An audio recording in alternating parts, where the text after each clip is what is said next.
നമസ്കാരം. നിങ്ങൾ എല്ലാ കാര്യങ്ങളും വളരെ കൃത്യതയോടെ ചെയ്യുന്ന ആളാണോ? എന്തെങ്കിലും കാര്യങ്ങൾ നിങ്ങൾ മറന്നു പോകാറുണ്ടോ? എങ്കിൽ തീർച്ചയായും ഈ ഒരു വീഡിയോ നിങ്ങൾക്ക് ഉപകാരപ്പെടും.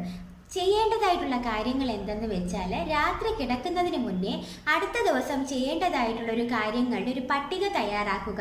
അതായത് വളരെ പ്രാധാന്യത്തോടെ ചെയ്തിരിക്കേണ്ടതായിട്ടുള്ള കാര്യങ്ങൾ ആദ്യം എഴുതാം. അത് എത്ര വേണമെങ്കിലും ആകാം, ഒരു കാര്യമാകാം, അല്ലെങ്കിൽ 10 കാര്യമാണെങ്കിലും ആകാം.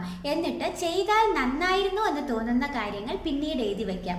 എന്നിട്ട് രാവിലെ എണീറ്റ ഉടനെ ആ ഒരു ലിസ്റ്റ് എടുത്ത് നോക്കിയിട്ട് ഓരോ കാര്യങ്ങൾ ചെയ്യുമ്പോഴും അതിലൊന്ന് നോക്കി ഈ കാര്യം ചെയ്തു എന്ന് ഉറപ്പിക്കുക. അങ്ങനെ ചെയ്യുകയാണെങ്കിൽ ഒരു കാര്യവും വിട്ടുപോകത്തില്ല. എല്ലാ കാര്യങ്ങളും വളരെ കൃത്യതയോടെ തന്നെ നിങ്ങൾക്ക് ചെയ്തു തീർക്കാൻ സാധിക്കും. ഇങ്ങനെ കുറേ ദിവസം ചെയ്യുമ്പോൾ ഇതൊരു ശീലമായി മാറുകയും എല്ലാ കാര്യങ്ങളും വളരെ കൃത്യതയോടെ നിങ്ങൾക്ക് ചെയ്യാൻ സാധിക്കുകയും ചെയ്യും. നന്ദി, നമസ്കാരം.